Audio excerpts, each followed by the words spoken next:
Hey man, thanks for coming to Podcast Lelaki. Your story in many ways is probably the most depressing Most depressing. story that I think we have to go through when we did this podcast because um,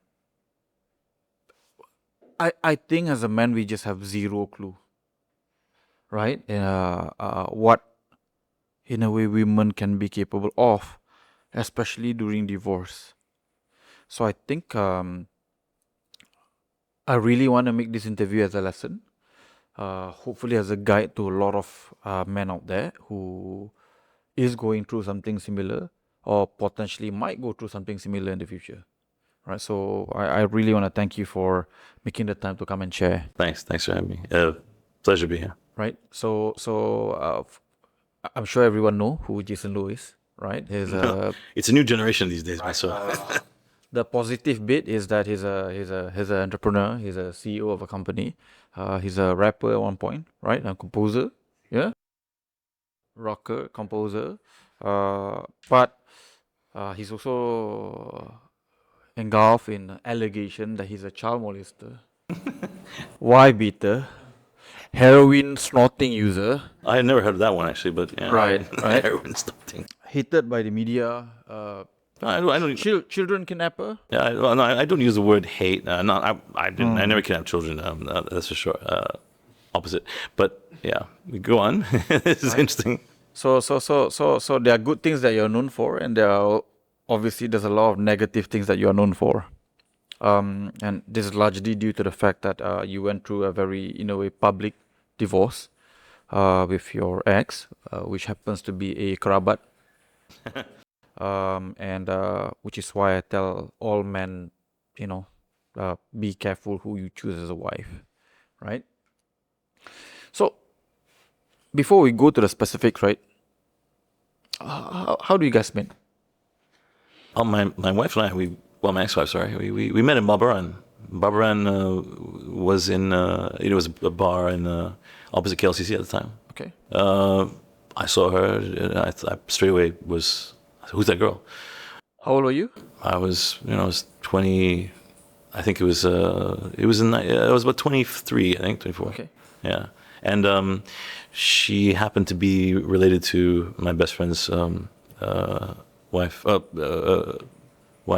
girlfriend at the time, Nori, and I knew she was Nori's cousin, so I was like, introduce me, And we were going, at that time, we were kids kind of thing. How is she, by the way? She's a year older than me. 8 year? One year older than me. So okay. we started talking, and So guys, old woman. oh no, it's like I'm just like just to say that I'm not trying to. There's no demonizing women generally here for me personally. I don't intend to be negative in that way because men do the same thing, and there's a history of how conflict can start. Right? It's never what you think, and I suppose the idea is that I don't know if you introduce me to someone, they tell me their story. You may look at me and think I'm kosher. This was a good story, whatever. I'm being honest. But I could be a manipulator as easily as the next person. There's covert manipulation. There's covert narcissist. There's extreme narcissists. There's drama. There's good actors. There's bad actors. So it's very hard to tell. You need to go on intrinsic data. Like you need to find out what the facts are. And very often the problem with media is that if you come up against a media attack, very often the facts can be distorted or diluted or completely invented, and that's unfortunately what I kind of faced, and not knowing why or how these things began. I'm no angel, and I'm not professing to be one, but I don't have a bone in my body that wants to do damage to anything. One thing I was born to be, I think, I was born to be a dad. I was born to be a father. I love my kids, and I wanted to be a good husband. Was I? I don't know if there's a man out there who is a perfect husband. If there is, there isn't. Well, there's 4 billion of them. There's gonna be one dude who's gonna be perfect, right? No. No, okay. No, they always have complaint about the man. Well, some politicians, Malaysia, they're pretty decent. There's Bong Mokhtar, and I'm kidding. But but having said that, I don't. Sorry, I to don't which wife? Well, I don't mean to judge or anything like that. I just have a story to convey, and I think there are steps that happen, and it's a slippery slope. You never think that people will defend themselves in the way they do, but you can't tell what people are like until they're painted in a corner. And someone, I think it was Lincoln, who once said, if you want to tell what people are really like, give them power or take everything away from them, and then you can tell what people's natures are like. Yeah. Absolutely. So you met her when you were 23 and she's 24. How long did you guys date? We dated for a while, actually. She came up to my. She came. I was living in Pantai Hill Park at the time. She would come over. We'd hang out, and I met her mom and her dad, and her mom was quite religious. It was a main theme right at the beginning when we met. I was born Christian. I would argue, not argue, but my mom would say I was very precocious.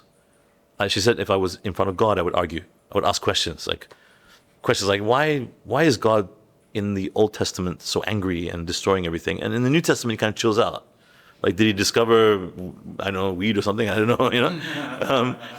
It's very different, So I had all these questions that priests never gave an answer to. I went to Sunday school as a kid, but I never really.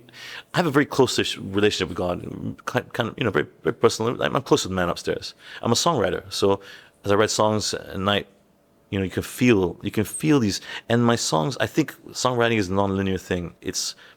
Temporally, I write songs, I don't know what it's about, and later on, I'm like, oh my God. Recently, someone on YouTube said, hey, look, Evening News, and broke down the lyrics and said, you're writing about this. I'd never had issue with the media. And I wrote down break prime time with surprise and lies. He wrote it for me. You're signed and sealed with what you see with anybody else's lies. You talk and talk. You're not walking. One mic, one camera. You become an educator. And when he wrote this to me, and I broke you. I've been used. I've been on the evening news. He said, you're writing about all the stuff that you went through, and that struck me as being quite something that made me realize, yeah, it's another case of a song I wrote way back when I before it became my first hit in Malaysia. I never thought that it would be the case that I was writing really about something that I was going to experience in the future. Maybe I manifested it. I don't know. And then when did you guys get married? We got married in 2003, 2004. Yeah, something like that. How many years after? Guys are very bad at dates, by the way. Yeah. Yeah. So we were together for a good 4 years. I think 4 or 5 years. And during that period, my late mother-in-law passed away, Auntie Miriam, and she I got on very well with her, and my late father-in-law.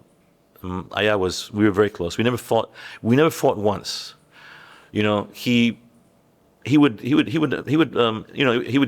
sell a bit of land, whatever, and then he was a good man, and he would want to give me the proceeds. He was like, Jason, can I take this land and go and invest it in your company? And I always say, no, this is your money. Save it. We go to Umrah or something like that, and so he was a gentleman, and him and my father got on very well. My dad's Chinese. I told my dad. Interestingly enough, I told my dad before I was getting married. I said, Dad, I believe in freedom of association. Article 11 of the Constitution of Malaysia. Your article, freedom of association means you shouldn't be told what religion to choose. And my dad said, oh, you want to fight? You want to fight for your right? I said, yeah. I'm gonna get married to Anne. And my dad said, good, do that, and you'll be fighting for the rest of your life. If I made 20 years, maybe enjoy. And that was enough to make me think, okay, maybe, yeah. So I went to Abim and converted for marriage. It's for marriage, and I remember, that he's like, Jason, make like Elvis now, and say and shake my hand. And I said, okay, make Elvis, point like Elvis. I said, okay, Ashhadu an la ilaha illallah, and then Ashhadu anna Rasulullah. And I was like, okay. And then he's like, welcome. You are our brother. I said, is that it? and I was clean, I was cleansed. So I was like, wow, when is my first sin? So I read up the history, and I took, I'm not that pious. I never was pious, and I had questions for the imam as well, which, like the priest, I'd ask the priest, how come the Bible is made up of 36 books which says different things, and the priest, well, Jason, sure, the revelations. I have lots of questions, and imam same. I'd be like, do people who are not Muslim go to heaven? No, they all go to hell. I was like, oh, really? And then I read the Quran, and I can see the first like 32 ayats. I'm like, this is the book. You'll go to hell if you don't believe in it. You burn the fire. It's like quite stark in terms of what you can and what you can't do. But the imam couldn't answer my question either. I said, tell me, would an Indian child go to heaven? No. But what if he was in Uttar Pradesh, or like deep in the jungle of India, he never encountered Islam? Then he could go to heaven, but not the top level. Like the seventh level. And I always found that kind of interesting, that I had questions no matter what religion. And that doesn't mean I'm not, and that doesn't mean I'm not religious. I fast. My eldest daughter is great at fasting. My second eldest isn't great at fasting, but I've done puasa enam and all that. So and I embraced Islam, and but it's my religion and my personal relationship with God, and I don't believe the state should be involved. But having said that, I'm not claiming to be any saint, but I'm definitely not. I definitely follow principles, and I teach that to my kids. Don't harm people. Don't take what's not yours. Things like that. So you've got 3 kids. Yeah. You're the ex-wife, right? And how old are they? So Kea is my eldest. She's 20 now. 20. Okay. Which is incredible. Ellie is 19. Ellie's birthday is in September, so she'll be 19 in September. And they're gonna watch this, so you better. Yeah. Guys are bad with numbers. We're bad with dates. But I know Mike and Jack is Jack's birthday will be 16. Sorry, 16. Yeah. Okay.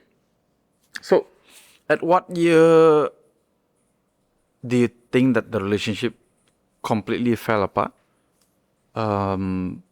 Which then lead to, a lot of allegation and attacks that went against you. Well, the allegations came very late. I didn't realize what was happening. During our marriage, we went through 10 maids. Maids kept leaving. I didn't know why. How long you were married?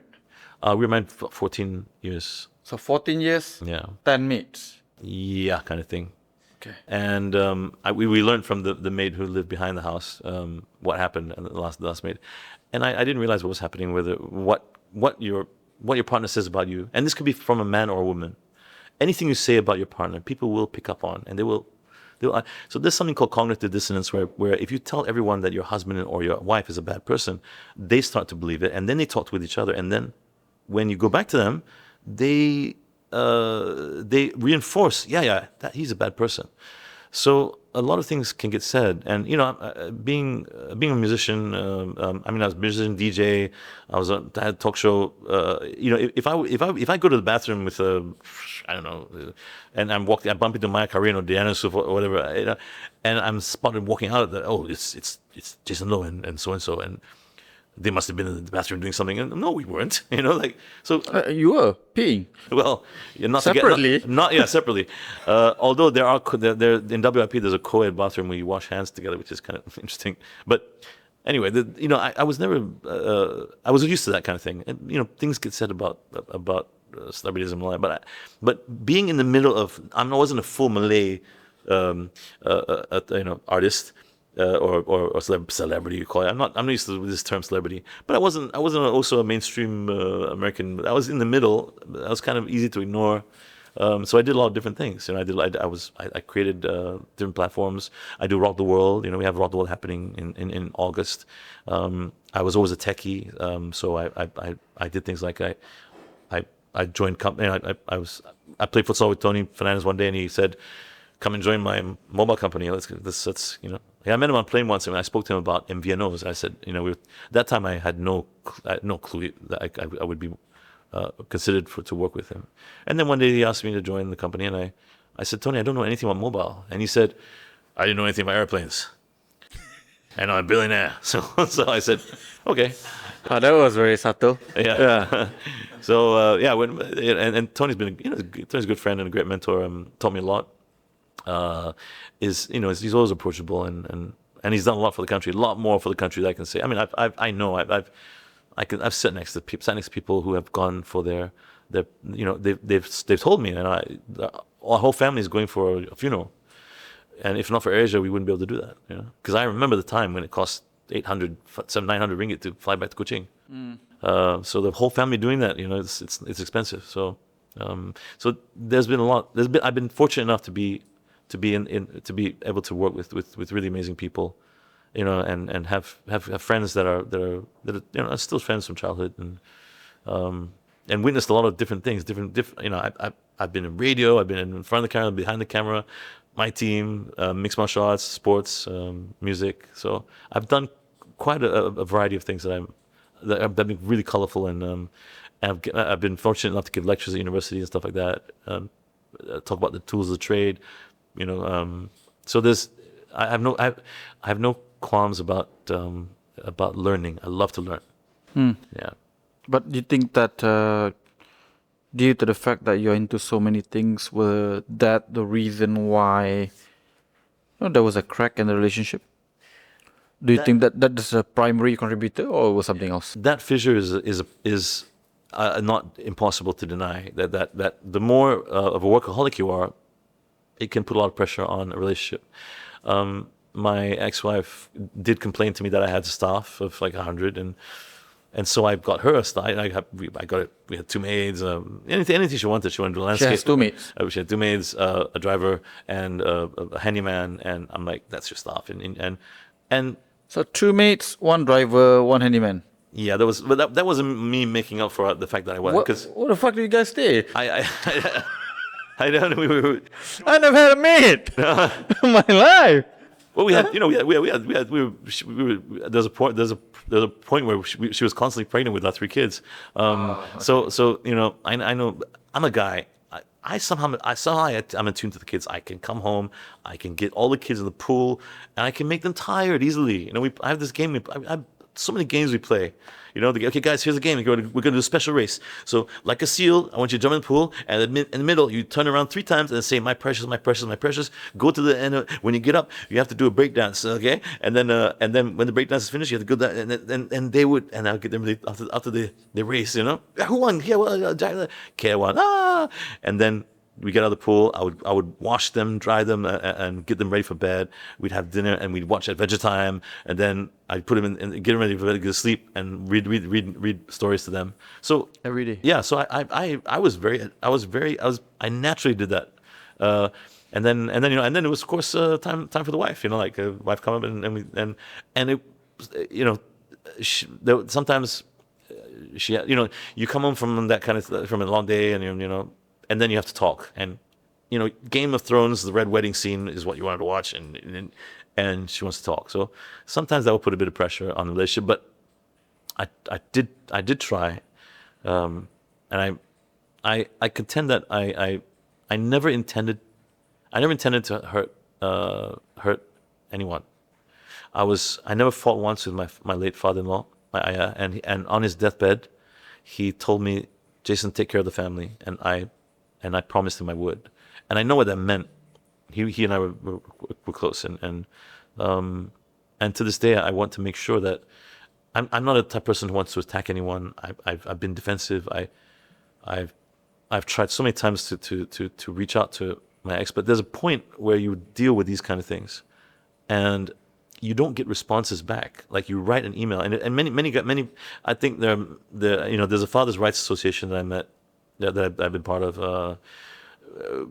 which I also, this guy Sheikh Faleh who set it up, and it's a team of people who get together, and I think there's 1,000 of us, and you just don't know which, and I kind of keep it at arm's length, because I did tell the group, I said, look, we can't swear, And there's sometimes in this group, in this WhatsApp chat, they say effing this or this. My wife said B, and then I think we have to act as gentlemen.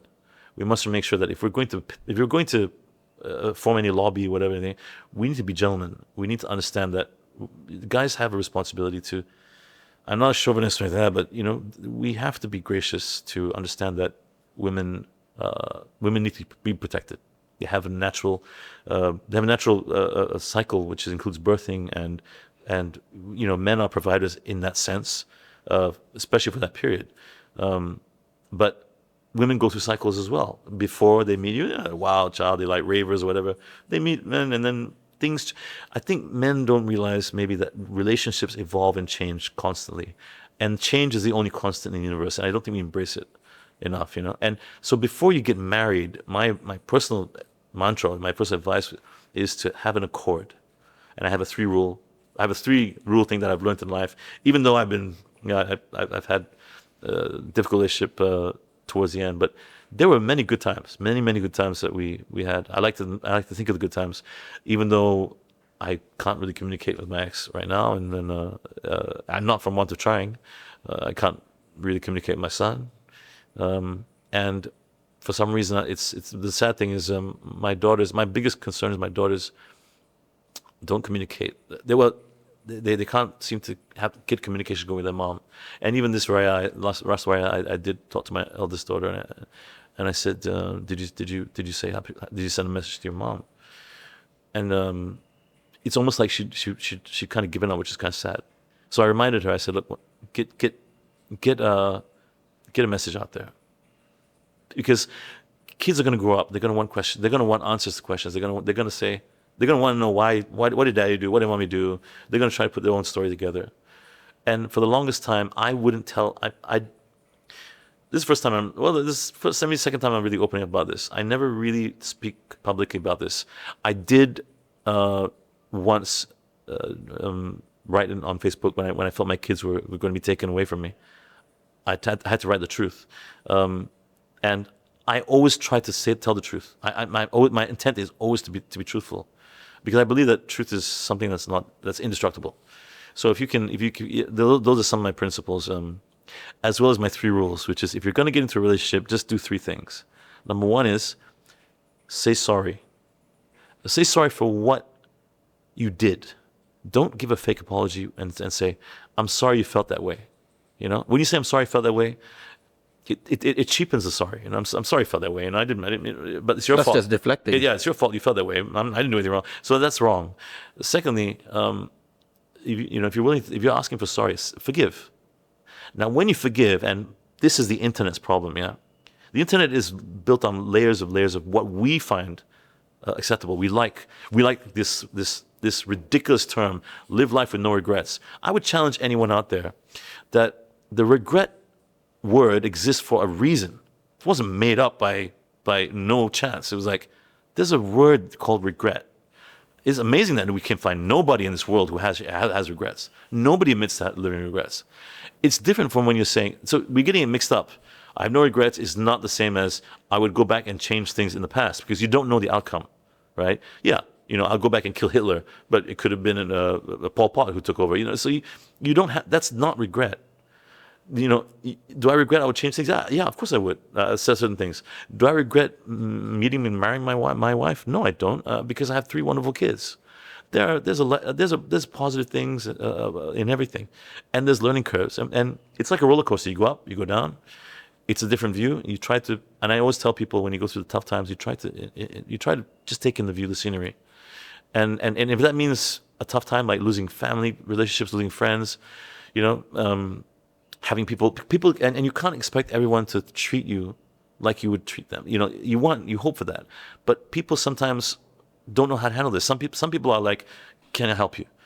They'll come over. They'll be like, "You need this help." Some people will be like, "It's a bit hard for me. I want to stand off." Some parents, I had argued. Literally, they would say, "Jason, I got to cancel this weekend with your girls." I'm like, "Why?" "Yeah, I don't want to get involved." So I already know that there's been some. And then I would say, by not having your girls come to see my girls, yeah, but I don't want anything to happen if someone shows up. And I'm like, no. The point is, but you're excluding, you're breaking bonds here. bonds that could last a lifetime. So I would be the only thing I never got triggered. And when you say our divorce, the divorce wasn't that. I never spoke about the divorce openly. The divorce in Sharia court was kind of private. My ex-wife brought 6 actions against me. She lost all 6. She lost all. Yeah, it was all of it was invented. It was unreasonable. It was the judge. Even the divorce. So this is properly recorded. She lost all 6 claims. Yeah, and the only one that she won was the kembali taat at the end, which I was asked by the judge, why do you want kembali taat, which for the non-Malaysian or Islamic community, it's a reconciling attempt. And the judge asked me, why do you want to reconcile with your ex-wife? And I said, well, because we have children. We have to learn to work together for them. The children are the most important thing. But importantly, you always want the children to have a life that, fathers are the heroes usually. We want to be the heroes, and so are the mothers. Both the mother cradles a child. As the child grows up, the child gets confidence by being nurtured by the mother in her bosom, right? Father comes and says, jump over the wall, go out there and attack your dreams. And I've had to try to learn to be a father and a mother, but I've had a lot of help from my sister, Sarah, my mom, and lots of people, my ex-girlfriends, ex-wife, Yes. Jasmine, and so I've had plenty of people who have been there for my kids. You're a mix what again? I'm half Irish, half Chinese. Yeah, that's why girlfriends. Yeah, so Right. no girlfriends, but we all pursuit of happiness. We all try to. People date, so yeah. Right. So you've got 3 kids. All of them are together with you today, or? No. So my 2 daughters, I actually had full custody of my kids. Oh, you won. Yeah. Well, it was a temporal. It was a interim custody, and because halfway through the divorce cases, I made a decision. My kids were homeschooled, and homeschooling was from a collective of moms who, they all got together. And I left everything to my ex-wife. I'm like, no problem. You need this, you need that. Typical ASEAN parents. Yeah. Guys, we all guys. This is how guys work. Girls, ladies, we think, okay, girls can handle it, and we're like, when it gets to trigonometry, we'll just hire a tutor. That's what we think, right? I think the mentality would be, I think we are just a better provider and income earner than we would be as a parent. So I think naturally we delegate the supposedly most competent person to go and deliver, that job lah. I think that's just how. That's pre GCSE O levels or pre SP, SPM. Like when we start getting exams questions, we don't actually. I don't. I know sine equals opposite of hypotenuse, things like that. But when my kid comes to me and is like, Daddy, what do I do about this? I'm like, ooh, calculus. Yeah, it's been a while, So but you're right. In a sense, guys try to provide, and I try to be a good provider always. I'm a guy who opens the door for women. I try to be gracious, and I would never question that my ex-wife, or my partner would stab me in the back or say anything bad. I never. I always had. You're a partnership. You're supposed to be a team, and for me that means a team at every level. It's important, and that's why the when you say sorry for something you did, it means that, and I'm sorry. I'm sorry I said that to your friend. I didn't realize that your friend was single, and I was just joking around, and I didn't realize it insulted. I'm really sorry for that. I was stupid and just it wasn't my intention. I apologize for that. And then that assures your partner that you're sorry for what you actually did. You don't weave around it. You never change it as well. If a partner talks about, like that time you insulted my friend by saying blah, blah, blah, I never say, yeah, but come on, I didn't know she was married. She wasn't married. You don't say that. You don't use that defense again because you were wrong. If you're wrong, you say sorry, then that's it. You're like, I know I said sorry. And then number 2 is you forgive. It's a very man thing, Yeah. If you're wrong, you say sorry. Yeah, but you say sorry for what you did. Yeah. There are men and women, who apologize for for things that they think is apology, but it's something laced with, yeah, okay, I'm sorry, And later on, when you mention it, like they get upset you brought it up, which means that in their mind they never really did anything wrong. And then forgiveness. Now, if you type up forgiveness on Google, you will see forgive others. You will see this meme: forgive others not for them but for you.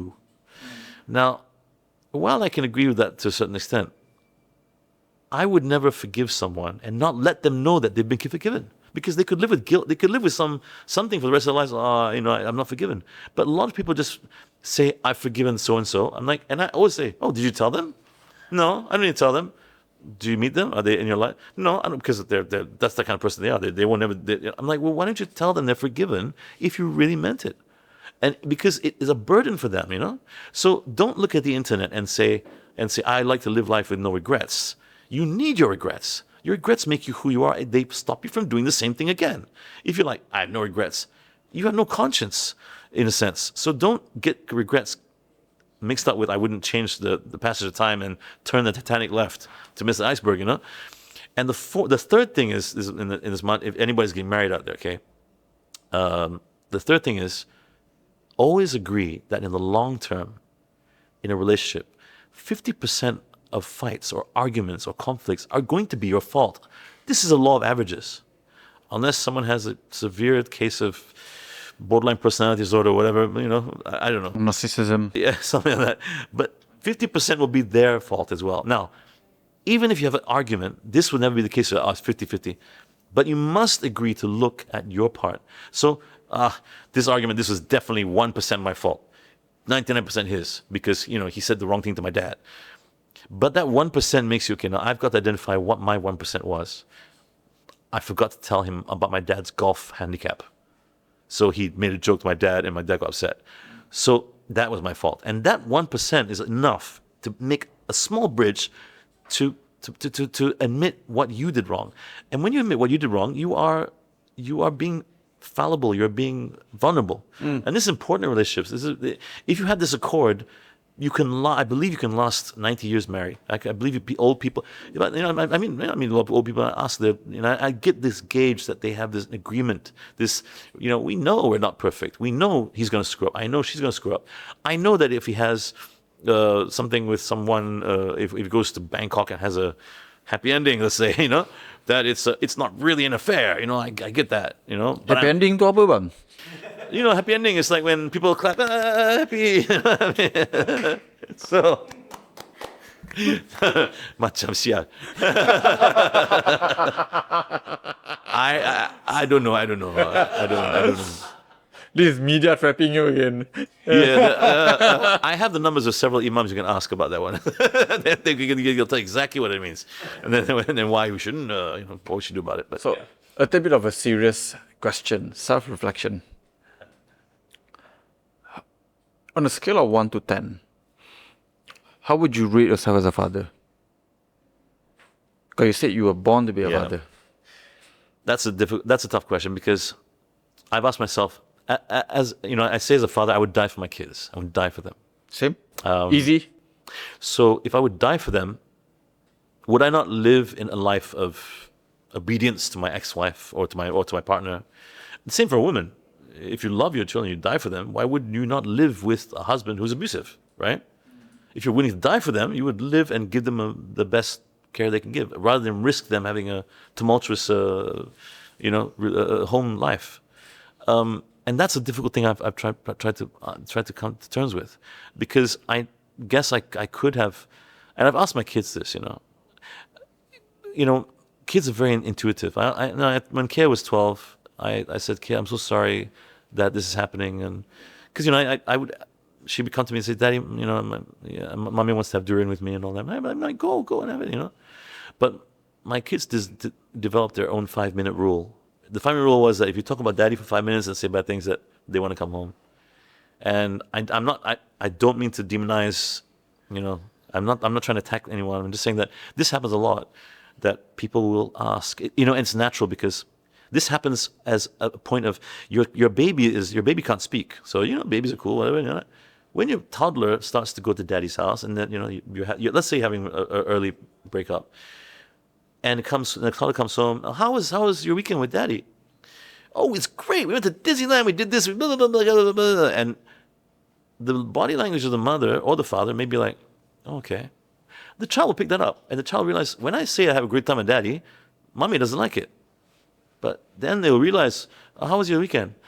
Oh, it's okay. Daddy left me in the car for 2 hours. What? And then, the kid will get the different kind of attention. So naturally, family law is adversarial.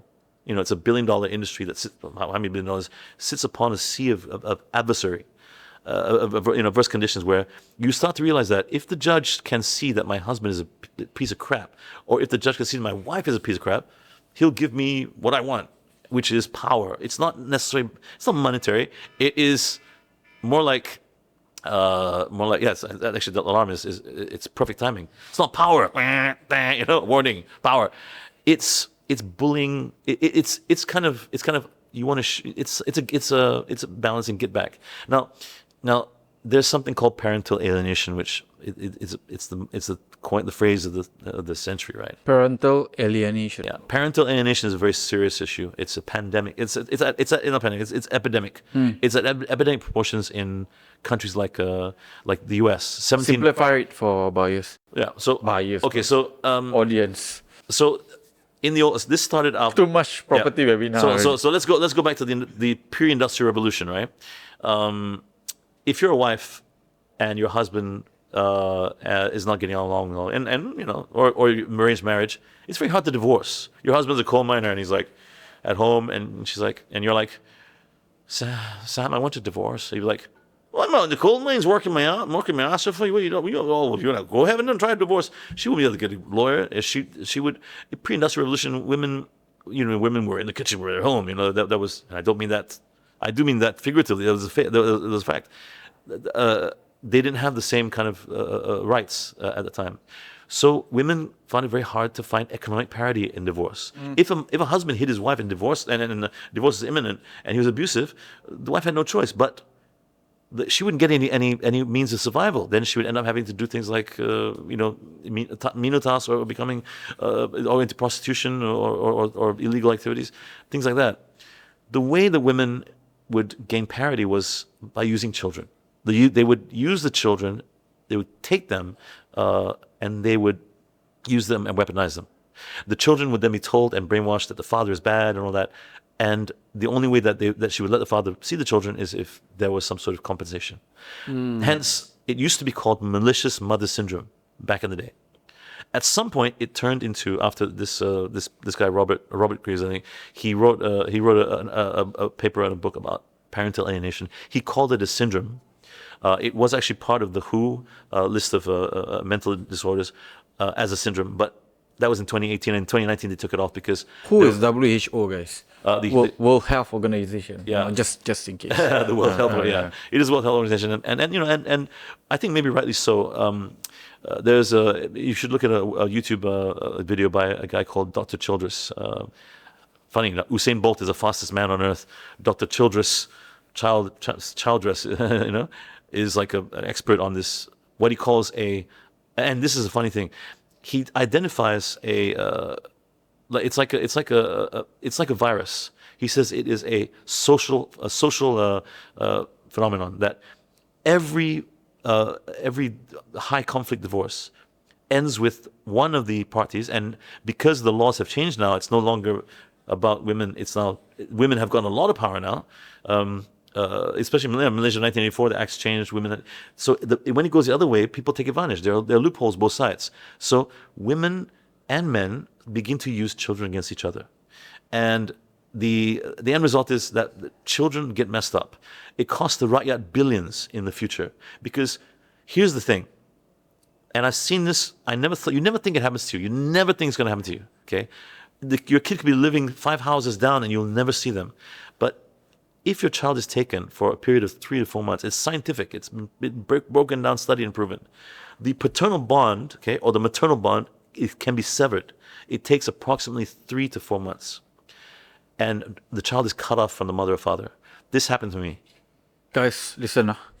3 to 4 months is the amount of time it takes to sever the bond. Sever the paternal or maternal bond.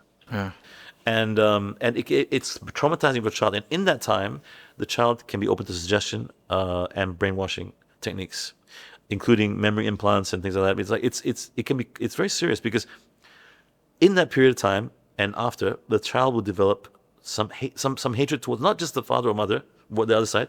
They would block all contact, no contact at all, from the parents, from the grandmother, the siblings, because if they contact the siblings, people ask, hey, why didn't you talk to mommy or daddy?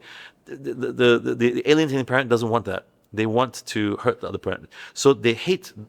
I don't use the word hate, but they are angry enough at the other parent, the other partner, more than they love the children, I think. Or I look at it as a mental disorder. Maybe they don't know they're doing it. I don't look at it as something normal. It's something that comes out when they feel a survival like it's a fight or flight, and the end result, unfortunately, is that a child who has been alienated from the parent would end up not talking to the parent for years. In the U.S., there's a case where a little girl testified against the father, and she said she was raped. 20 years passed before she realized that she was completely programmed, and I saw that too. She went and testified. The father came out, forgave her immediately. But the end result from that also, everyone will say, yeah, good on her, the father, yeah, but the mother, and it could be the father's stupidity, but there's a stupidity of the mother to treat the child like that. The child no longer has a relationship with the mother. She doesn't talk to the mother. She's angry at the mother. And that's the wrong outcome as well. You need co-parenting. You need father and mother to have a child who's balanced. You know why? Because everyone's half mad. Everyone's half crazy. Yeah? With women, according to scientists and psychologists, psychotherapists, there's a 58%, there's 8% more neurology, the kind of the craziness with women, because they go through pregnancy and they have to protect the child, and they can become, very, very territorial. Hence the jealousy thing and all that. It's kind of weird to see. Like, I've seen people switch jealousy and go nuts. So you're saying women are more crazy than men? No. I really don't. %. I don't mean to say it, but it is. We have it on record, by the way. Yeah.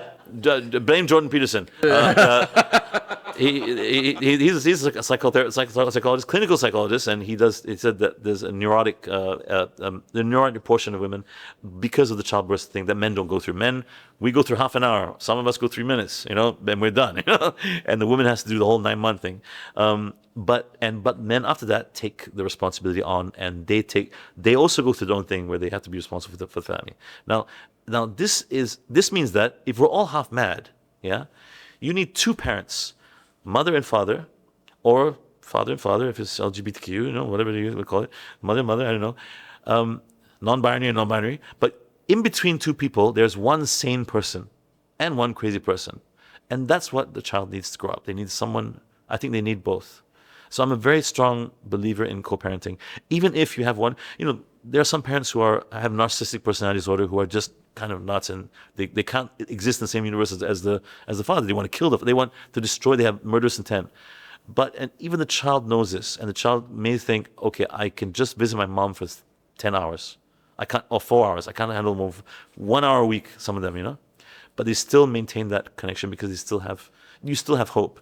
But out of everything I've read, and I've read a lot about NPD, narcissistic personality disorder. It seems to be the one personality disorder that I can't find anything positive. Everyone who writes about it, if you go on Quora, if you go on if you go and look at scientific papers, journals, I've looked everywhere. There isn't a scenario where someone says it's curable. You just have to deal with it, and you have to accept it, and not take it to because people they say things. NPD people will say things that are just, they get under your skin, and they hurt you, and it's very toxic. Even if you're talking about borderline personality disorder. Borderline personality disorder is where you've got a psycho girlfriend or a wife, whatever, or a husband who's borderline personality. I'm not being sexist. Guys can do the same thing. They can be triggered, they could go ballistic, and they could act in very, very erratic ways, be violent, they would hit, and it's important to know that that can be cured. Women can tend to develop it in the 30s, but towards the 40s, they'll lose it. You know, I had a girlfriend who said to me one day, I believe she had something like that, and I tried to diagnose it.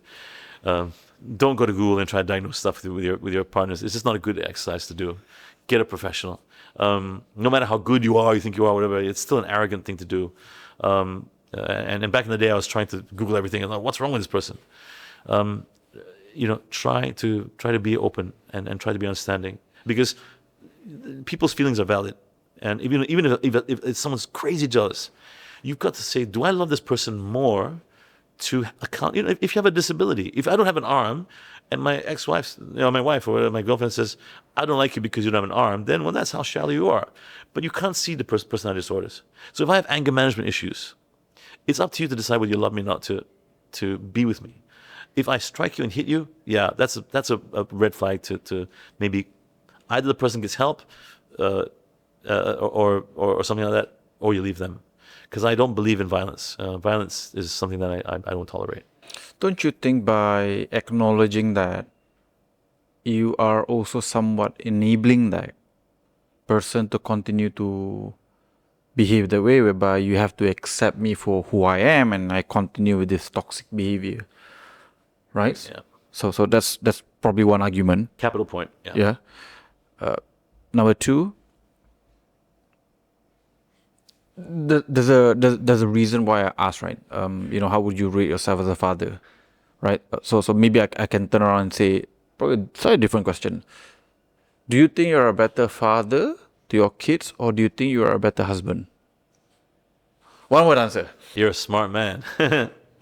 One word answer. One word answer. Kids. Right?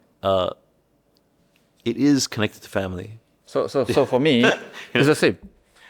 Yeah. Yeah, but that's an easy way out, because being a good husband is also part of all that, and being honest with your partner. Do I think when you ask me if I think I'm a good father, I try and strive hard to be a good father. That's a priority for me. That's why I exist. If I didn't have my kids, I probably wouldn't be here. And I try to guide them and encourage them to be open-minded and teach them. Teach them I watch Star Trek every episode. Jean-Luc Picard. People study how he had good morals and ethics, and I studied that, and I realized very early on that you've got to approach things in an open-minded way to understand people work differently. In a company, like in a company like Toon Talk last time, people would come to me all the time and say, so and so is on the internet all the time on YouTube, all the time. So there'll be a staff bitching about your other staff. And you have to address this, because if you leave it, it will fester into something negative, something that could be corruptive. So I would always say, look, and I would draw on the screen. I say, look, do you know what this is? And I draw X, 4 X's, that's a football formation. And I'll say, yeah, football formation. So let's say the ball never touched the goalkeeper because the defense is so good. Should we remove the goalkeeper? And they're like, okay, go further. Who are these 6 people on the sidelines? Oh, they're the subs. Okay, one of them is Ole Gunnar Solskjaer. Manchester United in 1996, 1997, Bayern Munich final, right? I think it was. Yeah. It was so. Man U 2-0 down, right? It was the 89th minute they brought on Teddy Sheringham off, Ole Gunnar Solskjaer on. Now Ole Gunnar Solskjaer was doing nothing but watching YouTube for the 90 minutes. Should we have gotten rid of him?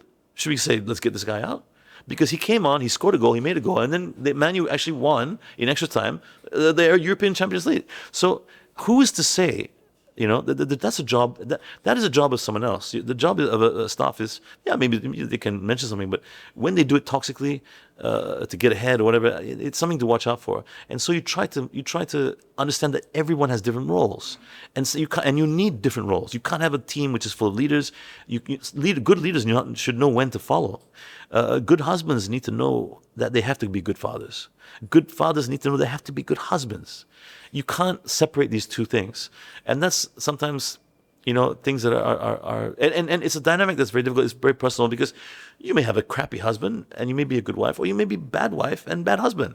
So every scenario is different. That's why I say, if you agree that the 50-50 rule of, we both are responsible, you take it together as a team. And I'm a team player. I'm a loyalist. I'm a team player. I would never have. I know now that, at some point I had grown far apart. My ex-wife was living in a different. She stayed in a different room. She was. I think she was plotting whatever it was, because I found stuff like 4-year plans, 5-year plans, big pieces of paper, which obviously, like you're giving a presentation. It had the word murder in it, police and things like that, Murder. Yeah, it was kind of scary. I have and I submit these, to my lawyers, and they're like, they can't believe it. So all sorts of scenarios have happened, and I read through books. I see cult stuff, like religious stuff. It's confusing. You don't know where your partner is sometimes, but you never think that they're gonna do what they do, because it never crosses your mind. And I think what's important for guys and girls out there is to understand that when you choose your partner, or when you get together with your partner, and you're making a life choice, you do become one in a sense. Yeah. You don't lose your individualism, but you need to be a team. There's a reason why in the Quran it says, do not slag off your husband or your wife. You don't talk bad about them. Palsu, whatever. Bukai. Yeah, it's wrong. It's wrong. One of the worst sin, and the funny thing is, nobody cares about drinking. Yeah, everyone cares about things like, nobody cares about lying. If you lie, 70,000 angels get pissed off. 70,000 angels. That's a lot of angels in Islam. You don't want that. So and I sit there in court and I watch lies. I see lies. I'm like, my God, it's shocking, because, and at one point, I remember there was one time when I realized this whole sham of this divorce. Like I apparently divorced. I was allegedly divorced my ex-wife. Because her evidence was WhatsApp conversation. But I was on my phone, and I halfway through the court session, I said, "Young Arif, can I approach the bench?" And he was like, "Well, they were talking about something else." He's like, "What is it?" I'm like, "Something very important." And I went into the bench. And I said, "Look here, we had sex on December 15th. If I divorce my wife in November 30th, and we had sex November 15th, it nullifies this divorce. You divorce." If talak jatuh, it does. It's not meant to. Then I think my ex-wife panicked, and she said, he couldn't get it up, And I was like, what? He couldn't get it up, So she then said, oh, it wasn't. He didn't get inside me. And like, me. I'm this Irish part. This is my below heart part. Sorry, Chinese. I'm half Chinese. I can make joke. So I'm like, we had this argument about whether I could get it up, or whether it was, and the judge was like, okay. So it's sometimes farcical, because this is family law. It's inexact. It's painful. You go through a lot of pain. So there's a reason why I asked, right? Because I wanted to understand your perspective. In the interest of a full disclosure, I would say I'm definitely a better father than I was a partner to my ex-wife. I also begin to think that, I don't know, maybe because I haven't really observed and asked enough people. But I somehow feel that I think we offer the worst version of ourselves in this world actually to our partner. Does that make sense? To the people closest to us. Our partner, to be specific. They get to see us every day, right? And they are at the receiving end of, the worst bit lah. And the best. And I sure hope it's the best, because if you look at, I get a lot of hateful comments, right, from women on my social media every time I talk about men. Oh, laki tak bertanggungjawab, nafkah tak bayar, 3 bulan tak jumpa anak. So banyak. So for me, if you look at it from that perspective, I think there's a lot of people out there, and I think we have to accept the fact that there is a possibility that our partner should get the best version of ourselves, not the worst ones. I mean, like, if you give the best version of yourself to your best friend, to your brothers and sisters, and to your kids, to your co-workers, colleagues, bosses, then you come back, you behave like a piece of shit. If I have a partner, I don't care whether you're a man or woman, because I think as of today, both men and women are capable of doing this. I see women very friendly outside, go back to their husband and, I'm not your mate, right? So I think if I don't do that, I would probably still be married by now. Probably be a lot more happier married, but I don't know whether that happened to you or not. But at least certainly for my marriage, I felt that my ex-wife got the worst version of me, right? So which I think was unfair to her, and I guess there's a reason why we share mistakes, right? So we share mistakes so that you people don't have to repeat the same. You guys can caught it, and you don't end up like these two, broken men, right? Who hurt you, bro? It's a comment I always get from women, right? Whenever I speak about men, right? So I think that's one. I think a lot of guys can claim, that they're decent fathers, but I don't know if they can claim that I'm a decent partner. Yeah, not many can. Right? So really not many can. And I not think, many dare to do that. Right? So which I urge both man and woman audience watching, our partners should not receive the balance shit. Right? So you've given your 80% best and you leave your worst 20% to your partner. I don't think they deserve it. I don't think they sign up for it. And I think if people realize that, I think more and more marriage can be saved. Right? Picking up a little bit, right, about what you said just now. Memory planting, right? Have you seen that happen to you or to your kids? Any examples that you can give so that audience can listen to? Okay, so going back to, there's a few techniques I've read up about, which I didn't know. Right. I didn't know even in the past. I didn't even know what a pedophile was, honestly, until I was asked by a policeman, and I read up on it. And when I read up on it, I'm like, oh, thank goodness, I'm not a pedophile. I don't get up and go, oh, check out that 6-year-old. Yeah, and I'm not. That doesn't. It's obvious. It's obvious. Anyone knows me. My profile is kind of not a height thing, but 30 odd year old, interested in music, woman. That's a type, right? So yeah. Ladies, you remember? So. And you did marry someone older. Yeah, your ex-wife was older. She's right? 1 year older. Yeah. Although she didn't have, music was something that she didn't have in her life because her mom. She did tell me when she was younger, her mom destroyed all the music and pictures. It was a religious thing. Religion can distort a lot of things in a relationship. It's a template that people use, I think, for control sometimes. But going back to your point, when you're saying that memory planting, yeah. So memory planting is something that you have to look out for because as your child grows up, they can't speak. When they can speak, you start to get them to report to you. What did daddy do? He left you in a car. Who was he with? Da da da. And then you start to influence the child because you want the child to be on your side. Give them more lollipops, whatever. So, and we're dads. We're dads don't think about, sugar being bad. We just give our kids whatever we want.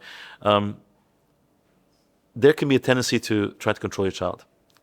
Now, I had the police reports done, whatever, if I sneezed. And I realized that when I see what was done, what happened, you can go online and you can imagine you were with a partner and imagine this, imagine that. And I didn't know this until one of my friends told me, Greg Henderson, music producer. He's like, look at this. This is written by you. Imagine. Everything is imagine. Imagine your partner this, imagine your partner. And now imagine this, imagine this. He said that's a brainwashing technique. Because you have to imagine. The suggestion is imagine so many things that by the time you get to the bottom, you don't remember what you read at the beginning. But you have visual pictures of someone, and it could be distorted. Another thing you can do is you can say something like, here's an simple exercise. Do you remember just now when we were in the bathroom together? No. We were never in the bathroom together, right? So maybe in a few days' time, I can ask you, hey, Do you remember that time when I asked you about being in the bathroom? Yeah. So now you've reinforced a memory of this moment when I asked you about that. Now there's a fine line when you're a growing child or you're a young kid between, remember the time when Daddy said you did this and you did this? Yeah, because you're a kid, you're growing up. Your brains are changing. You know, every 7 years, all cells in our bodies change. That is something that can be used to manipulate. When it's done strategically with several points.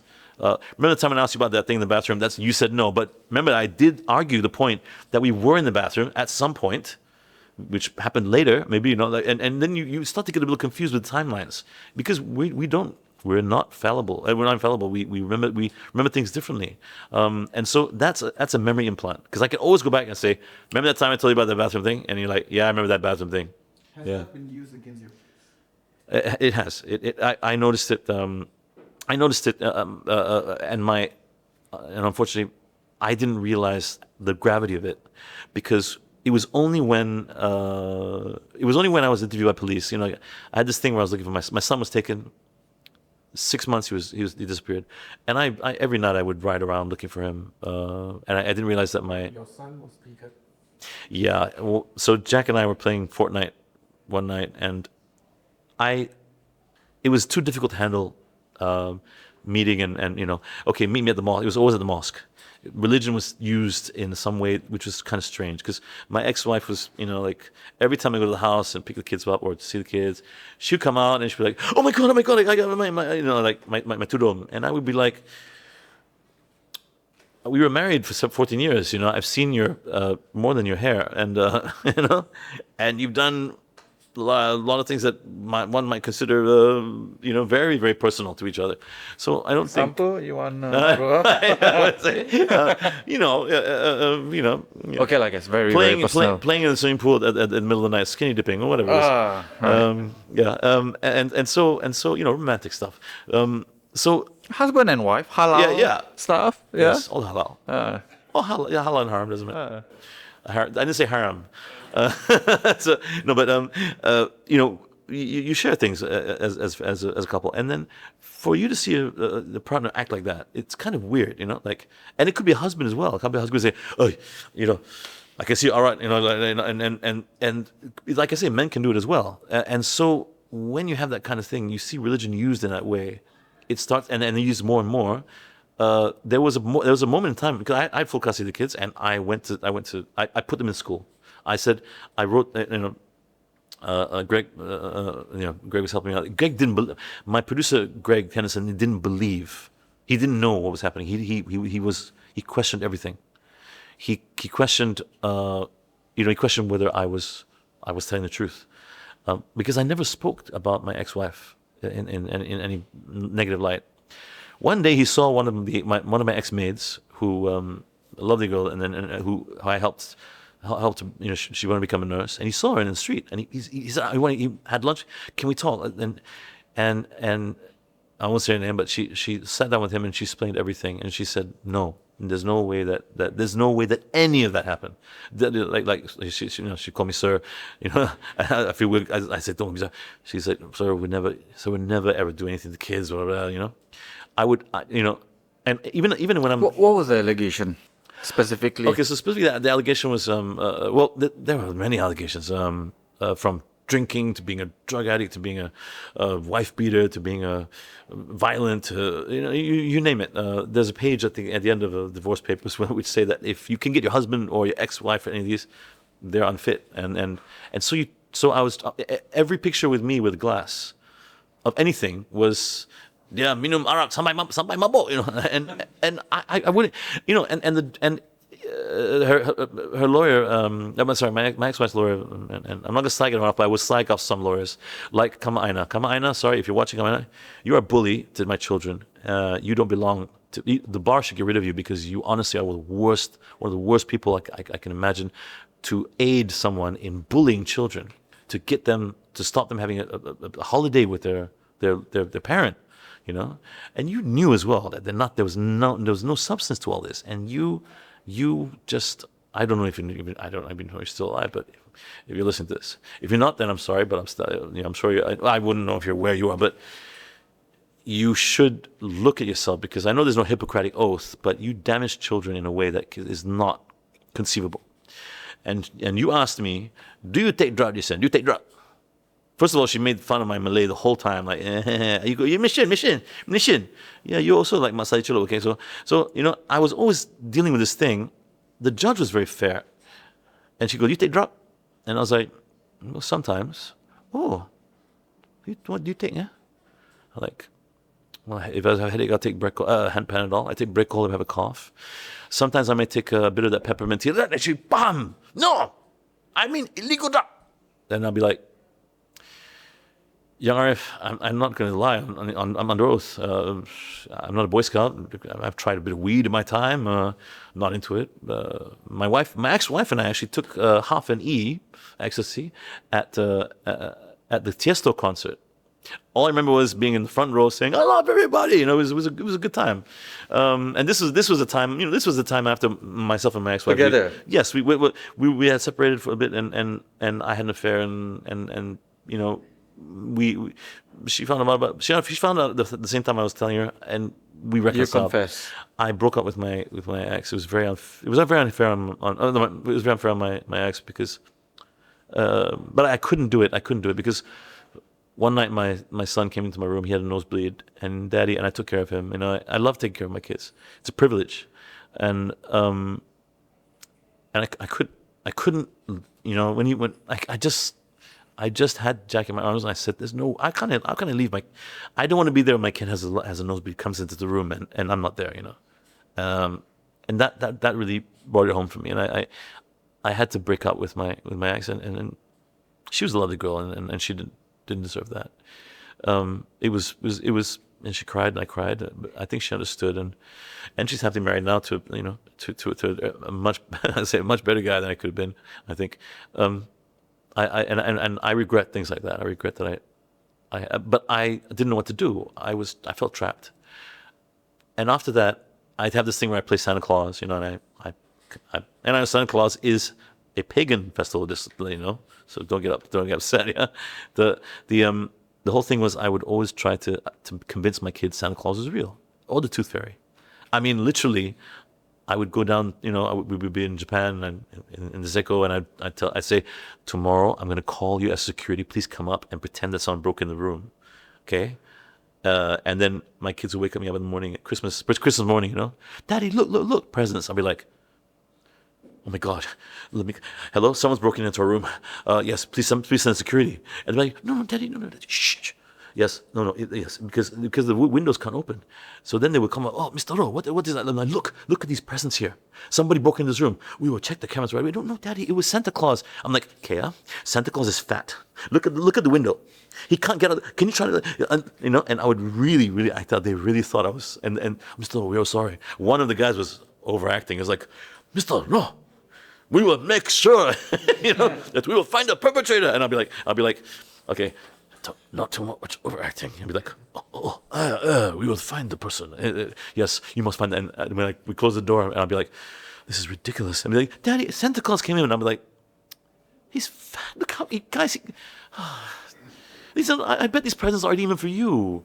And then be like, no, Daddy, look. This is what I wanted. I'm like, really? And they'd find a card, and so every year I tried to try something different, ever since I was young, ever they were young, I would go, creep in, the kids would be asleep, Santa Claus would eat their cookies, they wouldn't wake up, so I'd have to make it, and they'd be asleep, I'd be like, I would literally have to shake the bed, and then Ellie would, Santa, and I'd be wearing my Santa, so I'd be like, shh, don't tell anybody I'm here, and then, hi Santa, and they wake up, okay, kids, be good, and all that. They're like, yeah, okay, One year they thought Daddy was Santa, so my sister's partner said he went and called from the bathroom, and I was at the table, and Santa called them, and they heard from Santa, and they looked at me, and I'm like, I told you it's not me, So we'd find.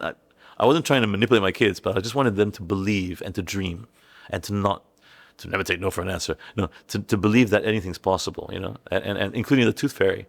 I didn't have any paper cash for the Tooth Fairy. Kea came in, Daddy, I left my tooth under the pillow. We were on holiday. I only had was a 50 pound note or whatever. And I said, no, here it is. We went to the airport. She saw the exchange rate. Daddy, in Malaysia, I only got 5 ringgit. How come the tooth fairy gives me 50? I was like, so I did all these things with my kids, and I wanted them to dream and believe and to escape reality and stuff like that. We loved Adventure Time.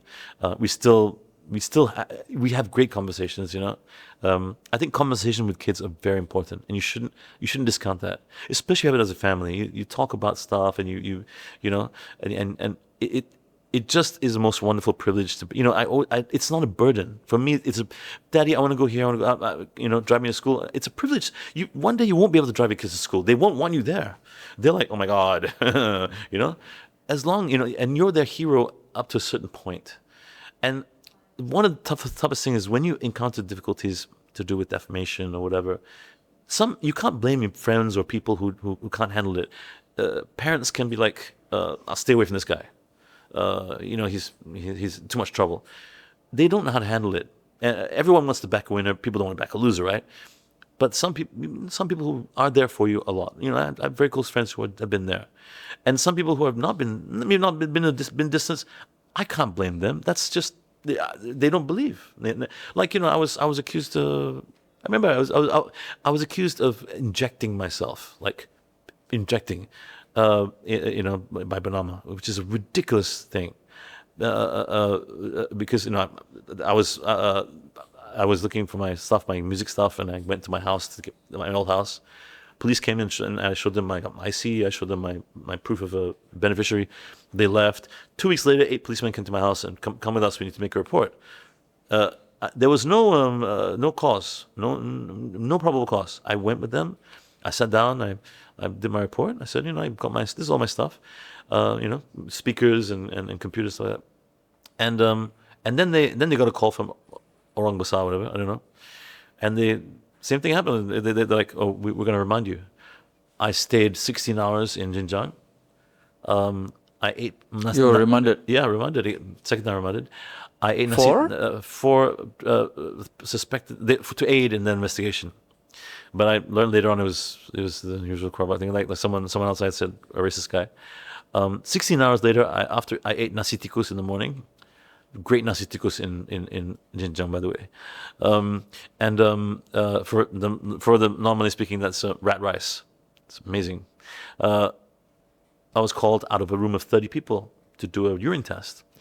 I went to do urine test. There's one person there, Corporal Nazrin, and this is all in court papers. I've already been vindicated from that. I didn't even have to put in defense, but it took 9 hours to do that test. I peed about 10 ml, maybe 20 ml. It wasn't enough, and there's so many things that went wrong in the case. When it came to trial, the IO, the IO said things. There was only one person during the test. It was Corporal Nazir. Corporals cannot do the urine test. So he was not called to testify. I don't blame. I'm not saying the police or whatever, but that was a bit dodgy, and it was tough to deal with. The person that actually supervised that process of urination. Only one person was doing it, yeah. Right. And it's supposed to be 2 people. And it wasn't there in the stand. No, and even the IO was there. And this was not funny. Of course, wasn't recorded by the judge. I think the judge was, and I'm saying this nicely. It was wise. My lawyers, Dr. Hari was pretty very, very, very switched on, and he said, "Did you witness Jason doing the urine test?" And she's like, "Yes, I witnessed him doing." He's like, "But you're a woman." And the whole court's paused, and even the judge looked across at her, and she panicked, and she's like, I lied. On the stand, she admitted she lied. She didn't witness me doing a urine test. I mean, she's a woman. She can't be. That's right. Looking at her penis. Exactly. And she cried, and she got up. She was pregnant. I felt bad for her because obviously they had some game plan. I don't know what happened, but the thing is, after that, my sample went missing for 40 hours. 40 days. 40 days, no record of storage. And after the 9th hour, when we were heading back to Xinjiang, they asked me to top up. They gave me a cup, top up. So it was just, my lawyer, Dr. Hari, was also the 1MDB lawyer. He said, Jason, the day before, I had a 4-hour session for 1MDB, right? This session today is about peeing in a cup, handing it to someone, and that's it. It's done. You're supposed to go and have it processed. There shouldn't be any problem with that, right? He said, every step of the way was an issue. So I think I came out to this charge of injecting whatever, which I sued Banama for and lost. I don't know how, because they admitted that there was nothing corroborating the injection. It's the first time a urine test has turned into a mode of administration. I've written to MCMC. I've made my complaint to MCMC, saying, "Can you take this down?" It's tough. It's a tough thing because that stays with you, and You think the media is being paid?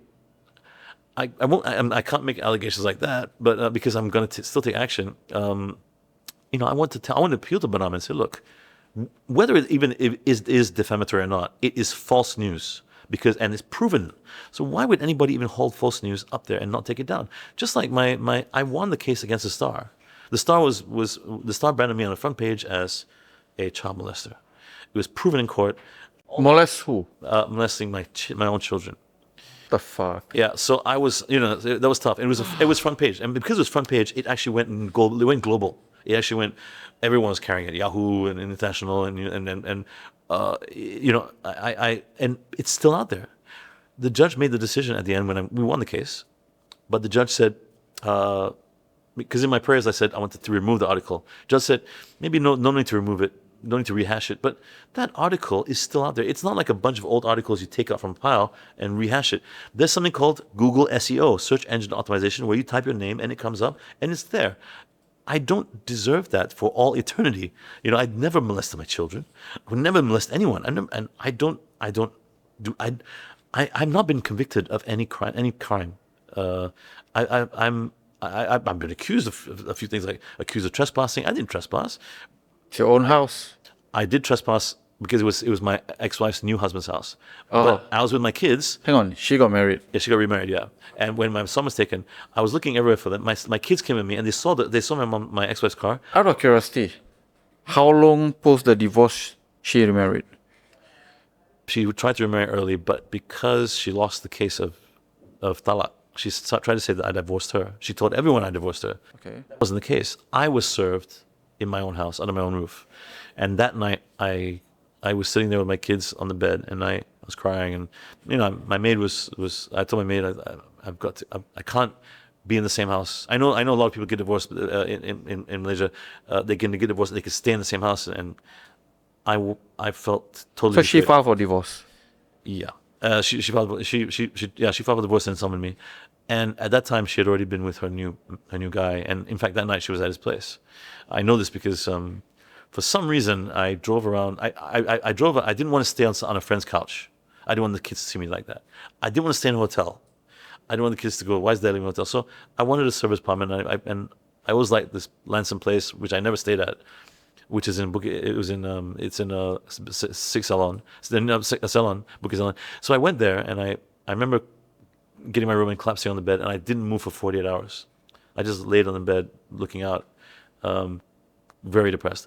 And that's why I didn't know that she was that 2 blocks, like the block behind was her new husband's point where they were meeting, and so people told me, hey, Jason, I saw your car around the corner. I kept seeing your car. So one night I went went into God house, and discovered that she was banging this guy behind the Lanson place, of all places. Before divorce? Just by fluke, yeah. So, and then I found stuff on, I found stuff on the phone. You see, in the cloud, I was in telco business. You use this phone. She doesn't use it. She passes it back. There's stuff on there, and she took pictures and stuff like that. So I was shocked to see certain things. It was planned and all that. So, I'm not saying that it was wrong of her to plan something, but there was no communication during this time, and it would have helped for the kids if we could have done it properly and amicably. And that's the biggest. That is my biggest regret. I wish that she had. I wrote her an email when things were bad. We were already living apart, and I said there were a few things I offered. I said, look, 3,000 per child. I never intended to take children away from the mother. I wanted to go every day and have barbecue and do the usual things, So that's 9,000, and then I offered another. I said for you 8,000 a month, so that's 17,000 ringgit. Emergency credit card. I paid for the car. I paid for insurance. I'll pay for the house. And if we can, let's discuss selling the house, and we can get two apartments next to each other and have that, have the family barbecue. Because you can be a family that's broken, but that doesn't mean you have to be not a family and split people up, So the taking of my son was devastating to me. I don't mind during the whole Sharia divorce. There were so many things thrown at me. I'm this, I'm that, I'm whatever. I didn't really. Example of what? Oh, I'm a violent person. I'm not violent. I prove Violent in the sense of that you beat up women. Yeah, or I her? beat women. I beat my ex-wife. And there was the only time I ever got aggressive with my ex-wife was when she had learned to do BJJ, Brazilian Jiu-Jitsu, and came home and decided to. Luckily, you added the J. No, yeah. But she came home and she literally, we were arguing about something. She jumped on me while I was asleep underneath a duvet. And I'm like, what are you doing? What's she trying to do MMA on me? I mean, at that time I've been in the MMA world for a while. I just kind of shoved her off. And she, all my kidneys, And that was documented. That was the only time. But every year my wife struck me. My ex-wife struck me. She struck me, and she knows this. And my mom, my sister didn't believe it. She eventually confessed to them. So, and I never hit back. I never struck my wife. I never struck a woman. How? In what sense? How did she struck you? Oh, it's just like bam. Maybe it's deservedly so because I would be on the phone driving and or multitasking as we say, and she'd be like, get the phone, get the phone, and I'd be like, come on, blah, blah, blah, blah. And then it would turn into an argument, and I think the last one was when we were at traffic lights and she hit me, and I said, hit me, and I kept saying hit me again like 7 times. I got out of the car and I walked, and she came to try to stop me, but I never struck back. I never hit a woman. I never even hit a man. I never hit an LGBTQ. Okay, did I smack my kids?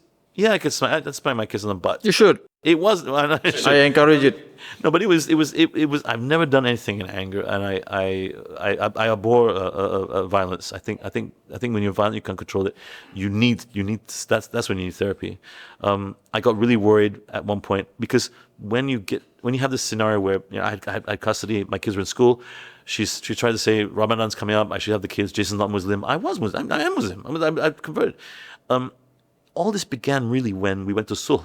Sulh is, in case you don't know, Sulh is when you get divorced and you go for a last reckoning in Sharia law, and they say, why don't you guys do it? Can you reconcile?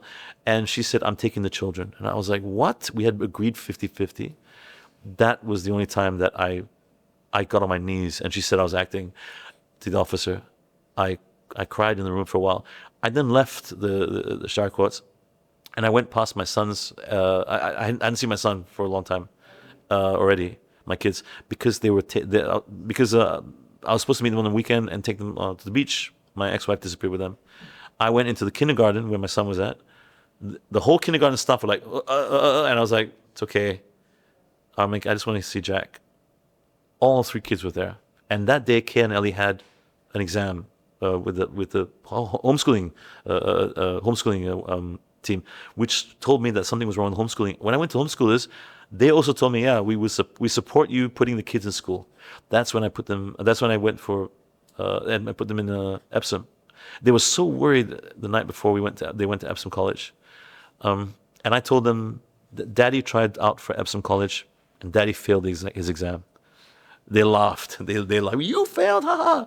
So they felt better about going to Epsom. Their mother didn't support it. I called on the way, and she was like, I don't support that. I said, you're on speakerphone. Say good luck. Oh, she's like, oh, good luck, guys. So I didn't want them to think that they wanted me support. They were relieved that. But what was really hard for me was when they went for the exam, and I remember Kea went in. Kea could read. She was older. Ellie didn't know how to read, and she saw this exam paper, and she looked up at the teacher. She goes, I don't read so good. And I remember being outside. I tell you, I cried my eyes out. I remember going out to the field and I was crying. And my lawyer at the time, an old gentleman named Tuan Haji Bahari, really, really amazing guy. Peaceful, calm, reconciliatory. And he said to me, don't go with the kids to school. You could lose custody. If she gets an interim injunction, she's got the kids, and you will lose the kids. And if I did lose the kids, I'd be dead today. So I had a choice. Do I go with the kids to school? They were worried. Do I take them to the entrance exam, or do I go to Shari Court and file? And after the exam came out, they had a tour of the school. I looked at the time, and then it was about two something. And I just called my lawyer. I said, "Can we make Shari Court or not?" Because he said, "Go. If you go now, you can make." So we raced over to the Shari Court, and we got there. And I remember the door was locked. The door was closed, and I was like, I pushed. I was like, "Oh man!" And there was a woman in there, and she looked at me, and I was like, "Please." I said, "Please." I was like, Rizki. You know, I was like, Rizki. Then she came over and she said, what do you need? And I'm like, I just need to file this affidavit, this an interim injunction. And she's like, okay, come. It was like it was almost time. It was closing time. We went in there, and I was worried if my ex-wife had filed first, then she would take the kids. And I asked, did anybody file? And she didn't. She hadn't filed yet. So I had the kids in school. And she didn't support that. And once you get kids in school, I know that there was a structure in place for them that they were safe. So get your children in school. If they're being homeschooled or whatever, it's a difficult thing to school your child. You need to have the expertise, the knowledge. I don't think you can do it with ChatGPT just yet. One day maybe you can, but try to understand that it's also about the relationships in school with the personal bonds and all that. It's a very important thing to prioritize the children. Everyone prioritizes children. But in the same respect, you must make sure that the parents, if you're going to support a parent, there are a lot of people who will support someone who has a cognitive, this is my husband or my wife does this, they will back them up. And a lot of people will want to see, because it makes them feel good about their lives. If someone's in turmoil, leave him, leave her, divorce this girl. People cakap senang, cakap nang, cakap nang is like, it can be destroyed, relationships. Think about what you're saying. And understand that to support someone is also not to alienate them as well, because you're isolated. You get isolated. You think, you get close. There are so many fathers who have killed themselves, literally, by just driving a car to out somewhere, taking a hose, putting it back into the car, and just sitting there waiting to die, because they lost their kids. They can't meet them, and you may think, what the heck, man? You can meet your kids. You can't meet your kids. If someone is hiding underground in a house you don't know, or you go and meet the family, and their family's like, the colleague's like, I don't know where. My daughter we went to the house of the husband. My daughter, Kay, was so brave. She went, where's my brother? And and the husband's brother said, I don't know, but if I did, I wouldn't tell you. That's to my child. She wasn't that old. She had been told she'd been told during the divorce, see your mom, because it was all, she was, and Kea felt trapped. She started writing suicide notes. I immediately got into psychotherapy. So you can do damage to your children. You can really damage and hurt them. You can really affect their personality development. Whether they're confident, whether they feel that they can, or you can you can change them, and you want to encourage them, and I don't know how I got to thank my mom, my sister, and any other female figure in their lives. Must be a woman. See your mom. To be honest, I think guys are different. We're see your dad, see your mom, see both of them. Oh yeah. So most guys will be a little bit more neutral. Yeah, but usually anybody made them if they heard the story was that I divorced and I was holding the kids, but I never stopped access to the kids. I was stopped access to my son, and the sad thing is my kids tried to reach out to the mother sometimes, a lot of times actually, and they wouldn't get a response. And and that to me is not me blaming. I'm not saying that that's an evil person. I'm saying that there's some mental thing in there, and that's why my dream is to get a court, to get therapy, to order that my son go to therapy, and that he gets assessed. And I've been trying to do this with Scan. There's so many places where the system has failed. JKMs, they try their best, but they're overwhelmed sometimes. And my girls wanted to make they wanted to make a police report. So they went to make a police report, and the IO said, "I'll bring your son." We called the numbers. He didn't produce my son. So alienation is a devastating thing. How long have you not seen your son? 7 years. If she's seeing this podcast today, is there a message you want to send to him? To my son? To your son? Well, she challenged for custody, and for some reason the judge gave it to her. No. Just a direct message if your son is watching this as of today. Jack, I hope it's you that I'm reaching when I SMS, when I WhatsApp, And I think it is. And I want you to know that every lunch, every dinner, every holiday, every time I want to see you, don't wait until it's too late, buddy. Because we love you. And I want you to have a relationship with your sisters. Your kakas love you. Your grandmother loves you. Your aunt loves you. And I haven't played a video game with you in ages, so I just want to be I just want you in our lives. And I think we both know that whatever you think or you've been told, whatever, there's something wrong with that. And this message goes out to whatever that side is. I have no hatred, and I don't use the word hate. I try to tell my girls they're going to want a relationship with their mother at some point. No matter what she's done, they're going to want that. You're a mother. You've got to be a mother. You've got to find strength in that. And not everything is paranoid. Not everything's paranoia. Not everything has a meaning behind it. Don't overthink things. It's simple. I just want to see you, Jack. I love you. I'll always love you, no matter what you do.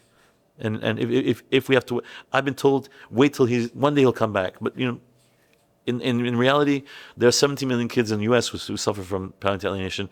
They eventually end up coming back when they're 30 or 40, and time is something we never get back. That's the hardest thing in life, in the universe, is to find love, and the worst thing you can do to anyone is to take love out of people's lives, and that is the most devastating thing. I'm sure it's really hard to fathom, right? I mean, as a father, if I end up losing access to my kids, I don't see much of a reason to carry on. What's the point? I don't know, life in this world. I mean, I think we men, we go through shit, and we are willing to go through shit, and we are willing to go through all this suffering and terrible things, provided there's meaning. You know what I mean? Purpose. Yeah, there's a purpose, there's a meaning, and the suffering allows someone that we love to not suffer as bad, and they have a better life compared to us. I think we're quite happy to just, it's okay. Transfer all your suffering to me, and I will endure because, well, I'm your father. Right? I think, it's a horrible shit, and I wish people who alienate their children from either their wife, their ex-wife or ex-husband, rot in hell. Right? Really fucking rot in hell. I wish you the worst. I wish you nothing but the worst. It doesn't really mean that. Right? No, I do mean it in every way. Fuck you. Right? I wish you the worst of death. Right? Suffering maybe 10 years of, being crippled, so there's a lot of anger. Like, who hurt me? Yeah, shit like this. Right? So. Well, it'll be enough to criminalize the act, actually. You spend some time alone with your thoughts. The problem with, well, let's talk about legal system and police system, or even the media, right? All of this can be bought. Yeah, that's true. So you are a victim of a system that was, a fraternity of that is there to protect certain people, right? And you are being accused of molesting your child. You are being accused of I was accused. I've since won that case. using, Protecting whatever. Yeah. substance. You were accused of beating women. You're accused of a lot of shit that you didn't do, and the media happily picks this up, and there's no fucking apology. No, when we're brought up to know that, to be taught when you do something wrong, you apologize, and I just don't understand why there's no apology from either you, Banama. You should be more responsible as our national newswire. You know that there's no such thing. It's been proven in court, and the judge. I don't have words for it. I believe in the judiciary as a whole. I don't know why the judge thinks it's not defamatory, because there is a difference. In your opening statement, you used a quote from Mark Twain, okay, just to prove my point. In the opening statement, and I challenge any lawyer to go and look at this. Go and look at the case of Banama versus Mimba, and the opening statement, the judge says, the great Mark Twain once said, if you read the news, you're misinformed. If you don't read the news, you're uninformed. And he said, let's see how Banama did. First of all, that is an ambiguous quote. It doesn't say anything about being truthful or finding out what's right or wrong.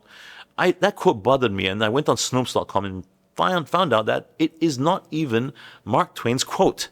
It was misattributed. So I think that proves a little point, and I really hope the Bar Council, in your actual bar, wherever you guys go and drink, take that quote and plaster it on the wall for all eternity. It should be put on the wall so that you know that means something when you're trying to say that you must read the article in its entirety, then it wasn't defamatory. When the headline is Jason Low injecting in, I was not caught with any substance. I was not had any paraphernalia. I didn't have a belt and a candle in those RTM ads where they doom da da and they fall off the building and die. None of that. I went voluntarily from my home. I drove with the police. My kids wanted to come with me. It was 2 weeks after I was allegedly broken into my house. I didn't break into my house. The judge even, and I don't mean this in a bad way. The judge even said, the right don't know the difference between breaking and entry and trespass. The last I checked, one is mens rea actus reus, and the other one is simply an act. Get off the golf course, the golf green. You're trespassing. Sorry. But if you break in, it means you did it with intent. And confessing also, and you confess the CBT thing, because when you fall sometimes and you stumble, people can jump on. My ex-CEO jumped on it. It was advantageous. My ex-wife is friends with his wife, and they say, let's go for Jason, let's get him. And he tried to jump on me. He tried to basically. It was better if I was gone. That I didn't. I tried to freeze our bank accounts. RHB was the only one who didn't freeze it. And RHB, I still have issues with you because you didn't give me the checks, the evidence. And I asked for it as a director of the company to give me the check images. Yeah, I'm still coming for that. So even the banks are... Well, this is very bizarre. Not the banks. There are people involved, I think, in certain things that may have. I don't know what happened, but I can tell you that it's very bizarre when someone like Banama does something like that, and they write down because I was on the stand and I said to the judge, I said confession means admission of guilt in the dictionary, and for the judge to ignore all three of those things, injecting, admission of guilt, and breaking an entry, is saying something. Plus the fact that I did not even plead the Malay article, because the Malay article says masukkan dalam badan, and the English article says injecting. So for me, that's a little strange when a judge does that, and I mean that in the most critically constructive manner. I don't mean to accuse the judiciary of something, but if there's something every now and then, there's a very dodgy judge, and I don't even know how the appeal. When we lost the appeal, I guess, on that as well, because everyone thinks that there's no damage done because you have to read the article as a whole. There's headlines for a reason, and it's been proven in other jurisdictions, and that headlines can do tremendous damage. So I think you got to be realistic here. If you've got 1 million people to read that headline, I think it lowers my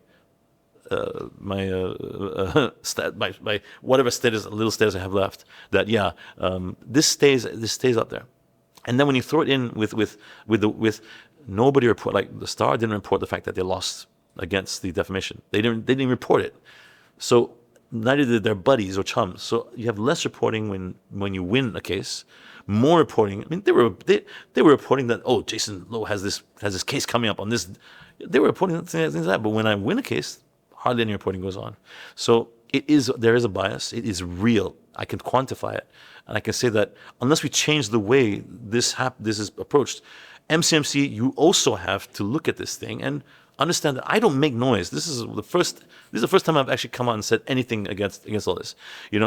January this year, I was supposed to have my appeal against the Star, because there was malice involved at an extreme level. We know now because we got the WhatsApps. There was no research done. It was just WhatsApps. In the WhatsApp, and this is public record. WhatsApp. It was in the affidavit.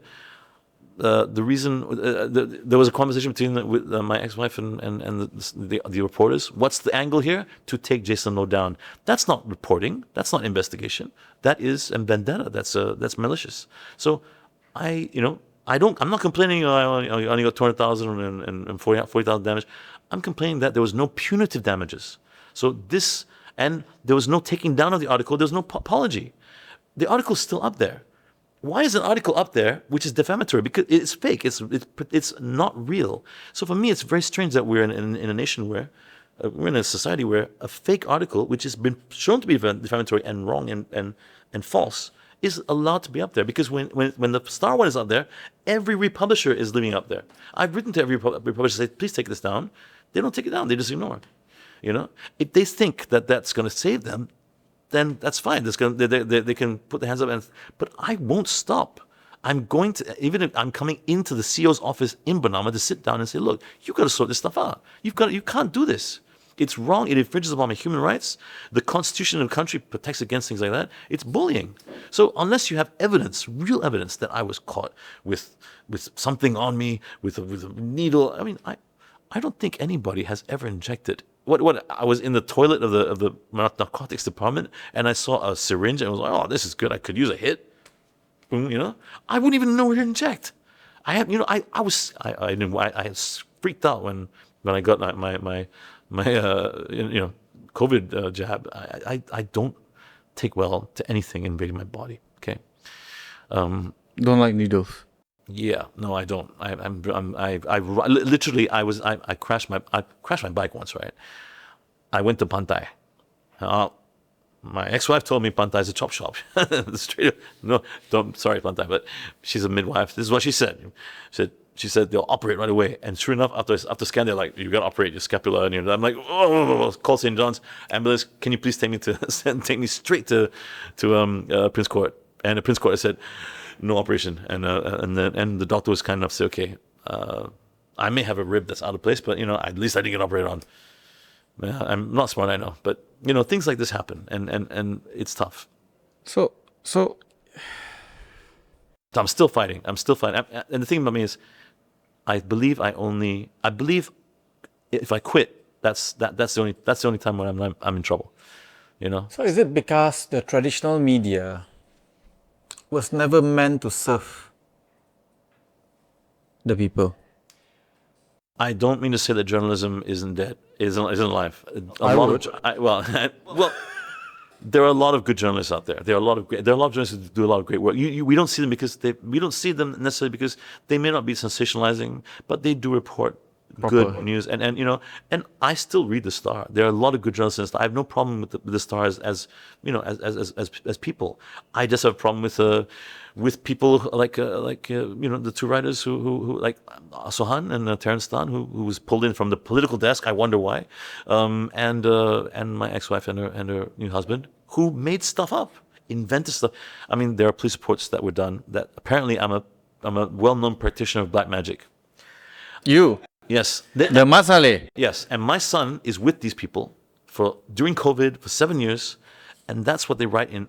I don't know who goes and does a police report like that, and that's directed at my ex-wife's new husband, which I have no qualms in telling him that I have an issue with him on that. And he's just never been a nice guy. He's just been awful. I don't know what to do about that, and I would love it if everything was peaceful, but but I think this is done with murderous intent, because if I'm not killed off or dead, I will pursue justice. I will pursue. There's perjury. There's clear perjury, and I filed with the police in Shah Alam, because that's where the jurisdiction was.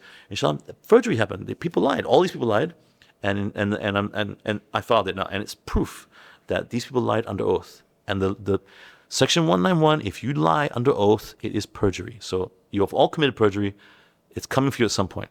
You can't get out of it. And I hope Jack's law comes into effect. I've written a whole law, which I want to get into parliamentary first reading, to make it illegal to actually kidnap someone. And I even went for cognizance in front of a judge, as advised by another judge who said, go for judgment and say, use the Kidnapping Act. And I asked the judge to read the act with me, and the judge wouldn't do it. She said, I'll be in contempt. She said, enough, get out of here, kind of thing. And I was like, look, it took me 4 months to book cognizance with you. Like, cognizance is when you go before a judge. And I said, please read the Kidnapping Act with me. The reason why I did that was because Kidnapping Act specifically states this. If you are a guardian, okay, a guardian of a child, and that child is taken without your knowledge, it's called kidnapping. The argument that police or that is made, counter-argument, is that, yeah, but it's taken by another guardian. That doesn't matter. You must consider the tort, because tort is committed. What if my son is taken from me and I panic? Where's Jack? Where is he? And I run out into the street looking for him and I get hit by a bus. Whose fault is it? It's a tort because I was meant to give him to pass him over to my ex-wife at 4:00. She came and took him at 12. Okay, and I don't know where he is. I could panic, and that is the law of tort. I think that I believe. So you can't just simply do things like this. We have to be mature. We have to understand that as a human race, we can't simply act this way, because it's going to be so easy for the AI to take over, man. They know how we react and act. They're eating us up for breakfast, I tell you. We think we'll last like this. We're not. So, yeah. How do you think this, probably one of the last few questions, right?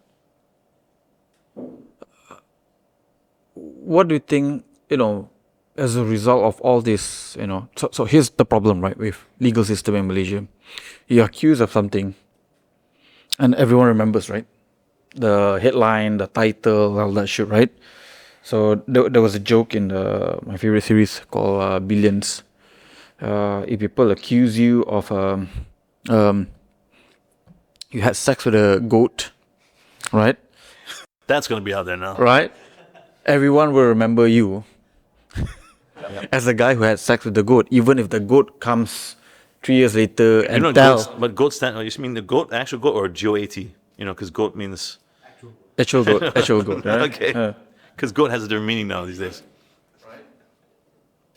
So yeah, even if the goat come and tell everyone, hey, didn't do anything to me, your die gonna be, where there's smoke, there's fire, kind of thing. Yeah. Right. So has it impacted your career in any way? Oh, for sure. Professionally. Yeah, but more so for the fact that I had so many cases to battle. I think I believe in my abilities enough, and I'm sharp enough to. I think I'm a technophile, not a pedophile. Technophile. I keep abreast, and I'm constantly building ideas and presentations for businesses, which is great now because we have AI which can do coding, and we have a big problem in Malaysia with the lack of coders. Also with the lack of CEOs. There's a CEO glut in Malaysia. There's also a lot of issues with governance, things like that. So, has it been any career opportunity loss for you because of this? I'm sure it's been plenty. First of all, all my resources went to lawyers. And to, lawyers, kids, education, making sure life is normal. How much have you spent, by the way, just to clear your name? At least, with just on legal fees, in excess of maybe 1 to 2 million easily. Okay. How many years has it been? 7 years. 7 years since Jack was taken, and then prior to that was Sharia court, was just 4 years of divorce. It's tough. It's tough. Some fathers can't make it through one. They give up. I met my bassist Pachai. Right, Pachai's a great guy, and we hugged for a long time after COVID. And I said, I don't know why I'm going through all this. And he said, you're built for it, man. And I thought, yeah, that doesn't mean I want the job. But having said that, I always tend to believe that things happen for a reason. And I look at it like this: whatever I'm doing here does have some impact and contribution to the way things are done. Ever since my first case, that I was trying to be, I was ousted. There's an attempt to be ousted by my ex-CEO from my own company. I fought that all the way to the federal court. There was a new law. You were ousted because of? He wanted to take the business. I was the majority owner. He was controlling everything. And because I wanted to focus on Tune Talk, and I left my events company alone. But we were doing well. We were making 22 million a year revenue, 1.5 million profit a year, and I was advising. I was always telling him. Look, I was always saying, look, Which business is this? Events business. We had our office was here actually. Okay. So we had events. We brought in Justin Bieber. We brought in What's the name of the business? Oh, it was Fat Boys Records. Oh, okay. That's the one about your partner. Yeah, ex-business partner. And then he did a passing off, Fat Boys in their blood. I went to SSM. I'm like, how did you give Fat Boys? They're like, oh, budak gemuk, it's a generic. I'm like, no, it's not generic. Then It's quite generic in Malaysia. and he kept jumping. And I'm after these guys, and I don't mind saying things that they can say, oh, that's defamation, because I'm right when I have justification because it's true. You only have to look at the CEO of Farmaniaga right now. Okay, Zulkifli Jafar, right? He happens to be the lawyer. Lawyer of my company, Fat Boys Records. Okay, when I made a complaint, he said, we represent the company. I have that in black and white. If you want to contact me, Zul, I'll show it to you. I'm going to show it to the bar, okay? And I have that. He then jumped and said, I represent Zayed, my director. A lawyer is not supposed to represent a company and then suddenly represent a director. And then he jumped to Fat Boys, a passing off company which was 100% owned by my CEO. And I have an invoice for that. I have invoice that he charged it. And then he went to FB Group, and I have FB Group being represented by him. So this guy hopped around before, and this is a guy running Farmaniaga. I mean, that's nuts. I hope you lose your job, bro. I know you're not, bro. You're a slime ball, okay? And all this, this is stuff I keep on the side that I eventually will file. I eventually file all these things, there are things that I've seen that I can't believe. I could not believe and could not accept what happened. The merger with Tune Talk involved in the Celcom Digi merger is an absolute farce. It was done illegally. I can prove it, and I think not to put too fine a point on it, but we had directors on the board at that time from Celcom who did not act in the fiduciary duties as directors and misled the company. And I'm taking this up with SSM and MCMC. I did make a report with the SC, which is an investigation that's open. So there are a lot of things that happen sometimes in the corporate world that are I would deem to be illegal. And maybe I'm here to try to reset those things. Because if people knew the truth, if shareholders of these big companies knew the truth, that they weren't told that there were issues that could lose them a lot of their value, because TuneTalk had 1.5 million subscribers. That was not disclosed to their shareholders that belong to Tune Talk and not necessarily Celcom. A lot of things happened during this period when I was attacked by all these sides. So it took a lot of resources to fight all these things. I still will. And if I'm murdered tomorrow or whatever, committed suicide. Committed suicide. With suicide just know that it wasn't me, because I have a mission which I will complete. And I don't mean to challenge anybody on that respect. I'm sure I'll be a pretty easy murder. I just think that everything I do has a purpose and a reason, and I don't give up. The moment I give up is really the moment I quit and I lose. And I'm not saying I want to win. I'm just saying that there's a right thing to do and integrity, and there's a wrong thing to do and allow evil to thrive. So to anyone who has, how I've encountered doing this, I believe that I still am contributing. Even though, in the past I would say, okay, I've built platforms that I think have helped music, around the world. I've done, the Paralympics where we won the first gold medals. I'm very proud of those things. MMA, mixed martial arts, my team, things like that. Anything I've been involved in, I've always felt that I've contributed the right yet. And the ironic thing is that I don't really want to do all this legal stuff, but it fell in my lap. It came to me, and I got to deal with it. But ironically, it may be my most significant contribution in my life to right these wrongs, so that there's proper governance, there's proper accountability, there's proper laws in place, And anyone who thinks they're safe, I can tell you for a fact that Nothing is safe if you've done something wrong. Truth is the only indestructible force in the universe, I believe. Have you ever lost a job? Directorship due to the allegations? I think, yeah, I'm sure. Well, COVID hit the industry pretty hard. Due to the allegations, yes, I have had a lot of calls weekly from headhunters or whatever, and I still get calls these days. Usually it's a junior who may see that, I'm finding me on LinkedIn. Oh, just know, they would call me up and they'll say, oh, I know you from, and I think they get it. I built Toon Talk. Tony and I built Toon Talk. We had paid up capital 15 million ringgit. By the time I stepped down, we paid Celcom 2 billion ringgit in cash as wholesale. We paid zero in dividends because obviously it's better. Unfortunately, that's the way it was. There was a lot of interference, I felt. But I think people attribute a lot of the build of Toon Talk we launched with nothing. With 50 million, we never went for a capital call. We had zero customers. Imagine going to dealers and getting them to support. It was very difficult to launch in a saturated market, which was 150% saturated. Everyone had 1.5 handphones in general. To get yourself into those handphones was tough. But we managed to do over 1 million plus and loyal customers. During COVID, we had the highest rise of use on our platform, on our app. I think 60 plus, almost 70% of top-ups come from the app. So I think we did the right thing, and I can build businesses, and I think people can see that I'm not this non-cognizant kind of. I'm aware of what I'm trying to do. I'm doing IoT right now. I like that technology. I think there's a lot of room and growth for that.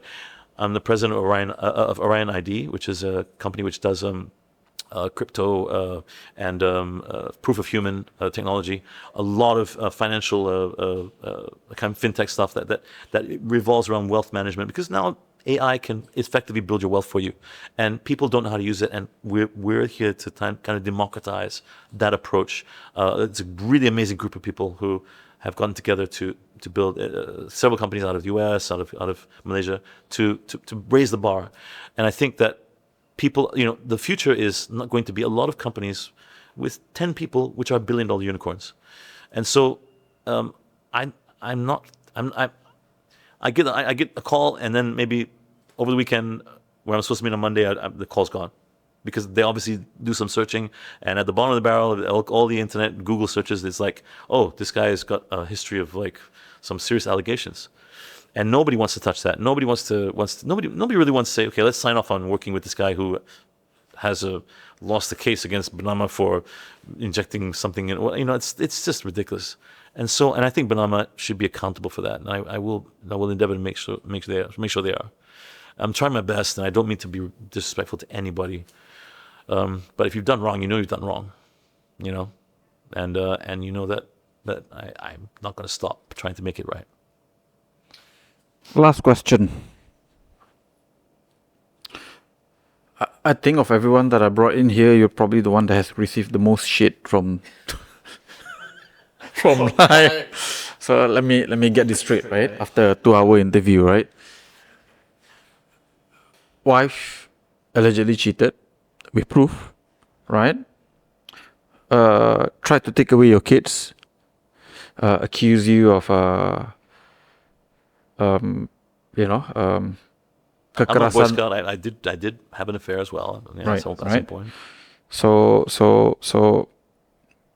but you're not trying to separate her from the kids she is, right? So she tried to take your kids away, unsuccessful. Still managed to take one, right?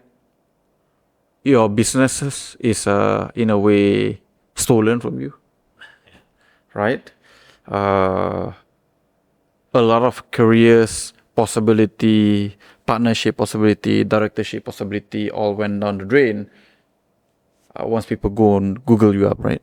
So in a way, similar shit happens to me. Everyone wants to think I'm a fucking scammer. I'm not sure why, right? It's a T-shirt. I'm just kidding. Right. A lot of men would have just fallen and say, "Fuck this," it's not worth living, right? And you spend close to $2 million just to clear your name, all right? To get your kids, to clear your name, right? Is there an advice for any man out there who's going through something similar?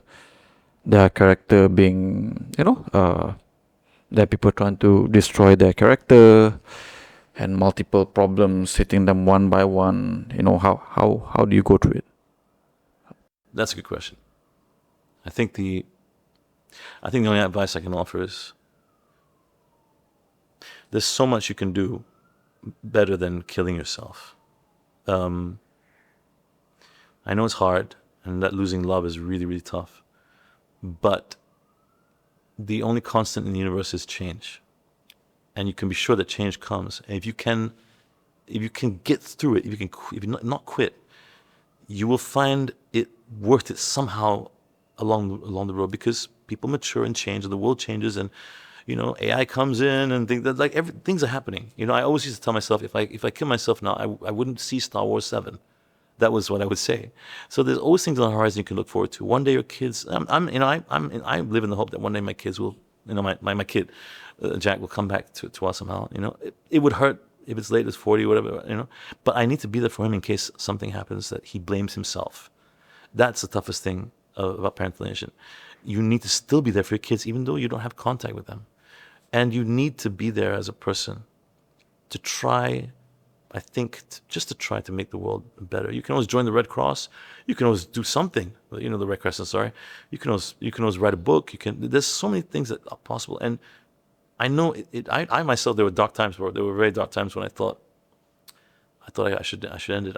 I even had a go at, and there's a website, they can go along, website which advises you on the best ways to kill yourself. And I've looked through all that. You go through depressions sometimes, but I'm a songwriter and an artist in Malaysia, so I'm quite used to disappointment and failure, which makes you stronger. I think it makes you better, and gives you the ability to look past all this somehow and think, one day, if this interview can help one person, just one person, get back and call their ex and say, look, I'm sorry for whatever happened. It shouldn't have happened. I'm going to improve. I'm going to do it. And mend that bridge. Just one person. It's worth it. It's really worth it. Because we don't know what the future brings. But the future does come. No matter how slow the wheel of justice turns, it does turn. And no matter what comes, I believe that somehow there's a reason for everything. And God walks with us. He carries us, or he pushes us, and we're like, so if even if he pushes you off a cliff, you've got to attempt to fly, or you've got to survive the fall. And I know that people are going through a hard time out there, a lot of people. But if you can, trust in yourself. Everything here in this reality happens in some sort of synchronous clock. It's like the watch in the desert. Something's happening, you can feel it. There's so many. If I were to calculate the possibilities, I'll still be here. The probabilities of all these things happening in synchronization, that I would get on the front page of the national newspaper, and it would be false. Which means it is the most extreme case of an accusation of molestation, when the person is actually innocent. That likelihood is already impossible. So if it's the most extreme case, there has to be a benchmark that's established. I have to be able to survive. It is a challenge. I'm not a billionaire, but I've got to survive to get to decisions being made. A lot of wrong has been done. I need to correct that so that people understand, that journalists understand, that things change. If I can change a little bit of that and just tilt the axis a bit, I think it's worth it. I think my contribution and my purpose would have been fulfilled somehow. And maybe if I can write another hit song or two along the way, then I'll be more than happy to head into the next realm, wherever it is. We can do one for Jack. Yeah, that's not the first time I've heard that. That's the second time, actually. Yeah. So I guess I'll probably just end it. There's a reason why we do this podcast. We broach topics that traditional media doesn't want to cover, for obvious reasons. we obviously don't give a fuck, right? I receive a lot of flack from from women. Whenever I start speaking and defending men, and the reality here is that I think there are women that is victims, and there are also men that are victims. But every time when a man becomes a victim, people tend to look down. People tend to underestimate the level of difficulty. You're a man, just toughen it up. Fuck, this guy has been accused of everything that can be accused of. Well, I'm sorry. Well, not yet as a good fucker, right? So, but else he's gonna be forever be remembered as a good fucker, right? But I'm gonna get a T-shirt with that. yeah, right. But but I think it's just part and parcel of being a man that we will be tested, right? And I also believe that there's a reason why we get more tests maybe than certain people. Oh, we don't know the story of everyone, right? But isn't it strange how a lot of people go through this thing, a tough time? They all have I don't know anyone has a challenge. Yeah, but we tend to be silent about it, and I think we don't think it's okay to discuss it, right? And the reality is that I think we all need some level of support. We all need some level of compassion, some level of understanding, some level of love. And to end this with what Jason just said, that if this interview can save one person, it's worth the fucking time doing it, right? If my mistakes and his mistakes, whatever that we have done in the past, and we are nowhere near perfect as husbands and fathers, and as a business owner, friend, right? And I hope you take the lesson that you learn from this interview and you use it to not repeat similar mistakes. And I hope your life is better because of this interview. With that, Jason, thank you very much. Thanks, bro. I enjoyed the interview. Appreciate it. Jack, he loves you. Like, he really, really, really loves you. So please go and find him one day. Thanks, guys.